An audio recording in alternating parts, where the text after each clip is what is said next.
I can promise you a piece of land.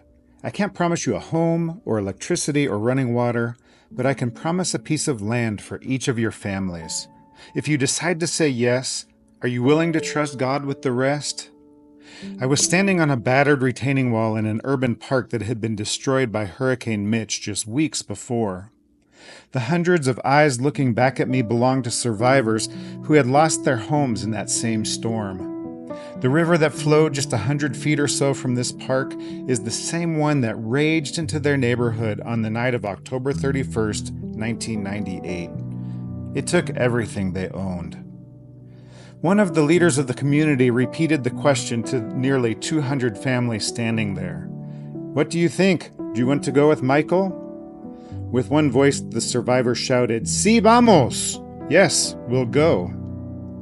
From that one decision, choosing to believe that God had something greater in store for them, we began to see miracle after miracle.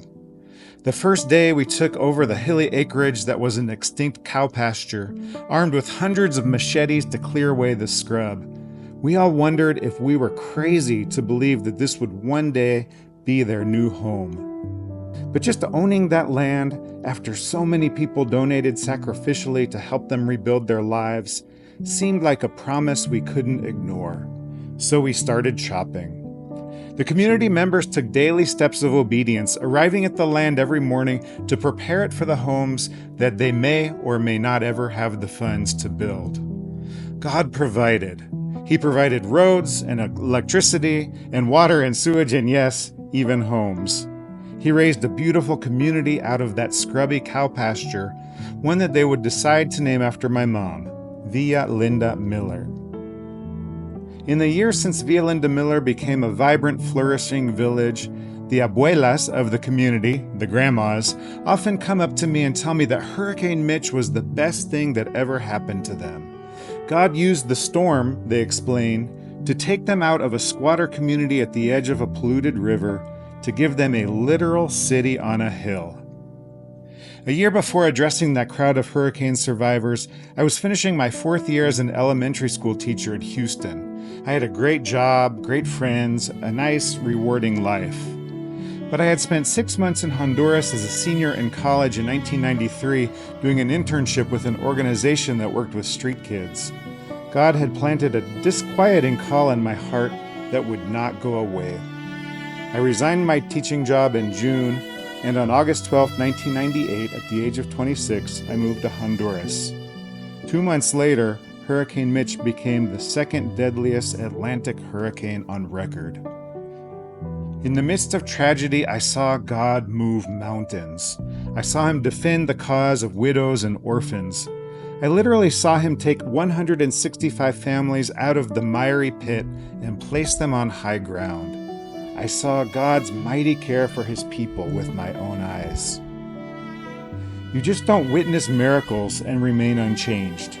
With a sure sense of God's active, guiding, loving hand, we founded the Micah Project and we opened the doors of the Micah House in January 2000. Our first motto was, "Yesterday's street children, tomorrow's kingdom builders." God would surely show his same almighty love to these kids that he showed to the families that built Villa Linda Miller, right? The short answer is yes, absolutely. God moves powerfully in the lives of the kids who are part of the Micah Project who once lived on the streets. But it's taken me 25 years of ministry to understand that the way he chooses to do that is not at all in the ways I had imagined when I first moved to Honduras. My understanding of how God moves was too linear. God calls us to do something for him, we obey, God moves mightily through us. It's strength to strength.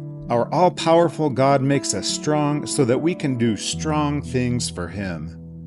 That's how I saw God work to create the Villa Linda Miller community, and I assumed that was the only way he worked. But that assumption runs the risk of putting him in a box and creating him in our own image. There's a dividing line in my time in Honduras, one that represents a before and after in my thinking about how God uses us. And that line was created by Axel. Axel had just turned 12 when he joined the Micah House in 2008. He was already living on the streets, addicted to drugs, and had watched at least one person die a violent death at the hands of another. That's a lot for any kid to carry on his shoulders. Axel spent some time in juvenile detention prior to joining Micah, and one of their reports about him cautioned that he was aggressive and prone to violence. There are some kids you just automatically connect with, though, and I found Axel to be kind and empathetic, with a dry sense of humor and a goofy grin. If there's one quality that makes Micah unique, it's our ability to see the best in kids who have only ever been defined by their defects. In 2010, Axel left Micah and went back to the streets. One afternoon, a few weeks later, I decided to walk to Tegucigalpa's sprawling outdoor market district to look for him. I just couldn't accept that after so much growth at Micah, he would give it all up again and resume his life on the streets. Finding someone who doesn't want to be found in that chaotic sector of the city is a truly needle-in-a-haystack endeavor. I walked into the seedy part of the market district where the shoe cobblers work and where some of them sell shoe glue to street kids as their drug of choice. As I stood there watching hundreds of people flow back and forth, I prayed over and over again, "Lord, bring Axel down this street." Sure enough, after about an hour, I saw Axel turn the corner and head in my direction. When he saw me, he stopped dead in his tracks. We greeted each other with an awkward hug, and I could sense the palpable shame he felt for having crashed out of Micah. The main reason I went to find him, though, was not to shame him into returning to Micah, but to show him how much we loved him, no matter what he was going through. I was hoping that our love would break through the cycle of shame and despair that street kids get trapped in, even if that meant spending an afternoon in the market district just to give him a hug. Axel did come back to Micah for a time, but he struggled, and in 2012, he left for the streets once again. We didn't give up on him, but as the years went by, we saw him less and less. In early March 2015, I got a call I just was not prepared for. Axel had been gunned down in that same market area where I had encountered him that day. The next 24 hours were an out-of-body blur, retrieving Axel's body from the morgue, setting up an all-night wake, consoling his brothers and friends, and struggling to find words of hope as I preached at his graveside the following day. It took some time for that numbness to wear off and for the reality of loss to set in. Traumatic grief is a jumbled mix of sadness, anger, helplessness, doubt, regret, and fear. In the midst of those contrary emotions, I had one intrusive thought that I just couldn't shake. I did not come to Honduras to bury the kids that I love. What happened to that all-powerful God who moved heaven and earth for the people of Ville and de Miller? Why did he not do the same for Axel? Why was my love and strength not enough to save this kid who had known so much suffering? Axel's death was only the first of many. In 2016, Marvincito and Charlie died just 3 days apart. A few months after that, in early 2017, 14-year-old Jefferson lost his life as well. In 2020, Elvin was killed. That's just too much loss. In our photo albums, we have thousands of photos of each of these fallen boys. We see smiles as they celebrate birthdays and graduations, play soccer, and have fun outings in parks and on beaches, and just generally enjoying doing things that boys are supposed to do. All the smiles in those photos have been blurred by grief. Their deaths are hard to accept. How do we move forward after such devastating loss? How do we continue to love and serve the boys in our home while dealing with a broken heart? There is a temptation to just stay numb and do this ministry like robots, shielding our hearts from more pain. It's easy to go into survivor mode, just trying to get through each day while desperately hoping that no more tragedy strikes. But in these moments of deepest grief, God revealed his Father heart to us. He showed us that while he is a God who reveals himself through mighty deeds, He also shows his love by dwelling with the brokenhearted in their brokenness. Yes, our God split the Red Sea in two to save his people from slavery. But he also broke down and wept at the tomb of his friend Lazarus. Is it possible that God wants to use our broken heart as much or more than he uses our strength to draw others to himself? In his groundbreaking book, Tattoos on the Heart, Father Greg Boyle writes, "Compassion is not a relationship between the healer and the wounded. It's a covenant between equals." When we connect to these kids through a broken heart, we are more clearly reflecting our Father's heart to them.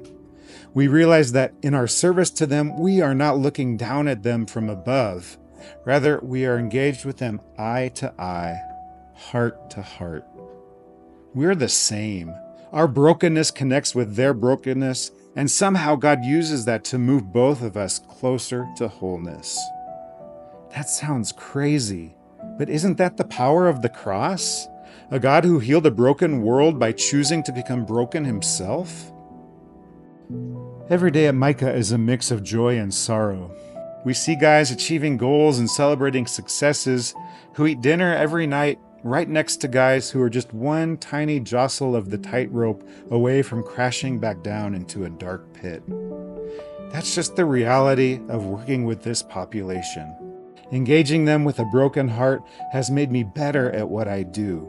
It helps me to love more deeply and to hope more fearlessly.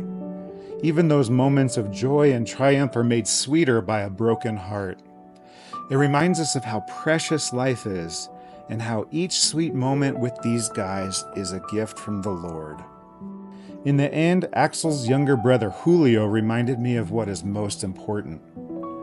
I've written about Julio extensively since he died in a traffic accident in 2022. His loss was made even more devastating by the knowledge of how far he had come. Despite his own struggles, he was a daily, inspiring light to our community, even at the age of 21. The night before his accident, he knocked on the door of my cabin to give me his newest painting. It was a colorful rendering of Psalm 27. "The Lord is my light and my salvation. Whom shall I fear?" 6 hours later, he was gone. We're still in the process of grieving Julio's death, but Julio and his painting reminded us that having a broken heart is not an end unto itself. The brokenness has a purpose and a direction. God's broken heart bought us new and everlasting life at an agonizing price. Our broken heart reminds us to keep our gaze directed at that beautiful truth. When I moved to Honduras in my 20s, I was able to see God provide 165 homes to hurricane survivors in the most miraculous way. One day, He will recreate that miracle on a grand scale. He will raise us up from the dead into a new and eternal home.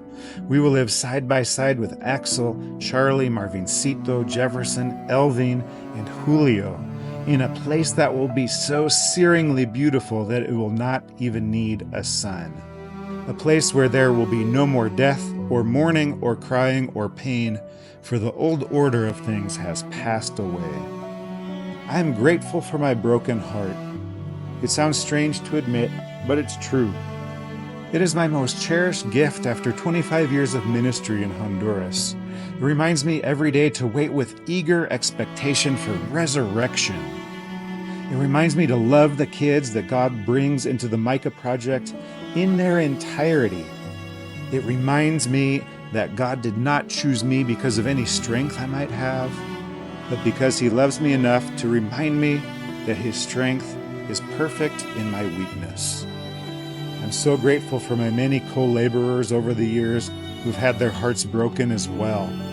This has not been a lonely journey, but rather one filled with faithful brothers and sisters who have reminded me when the pain becomes too overwhelming that our brokenness is not in vain. I'm grateful for each one of you who continues to believe that God is completing His perfect will through the ministry of the Micah Project, even when His victories sometimes seem like defeats in the world's eyes. Thank you for lifting our arms up in prayer and for keeping us pointed to eternity.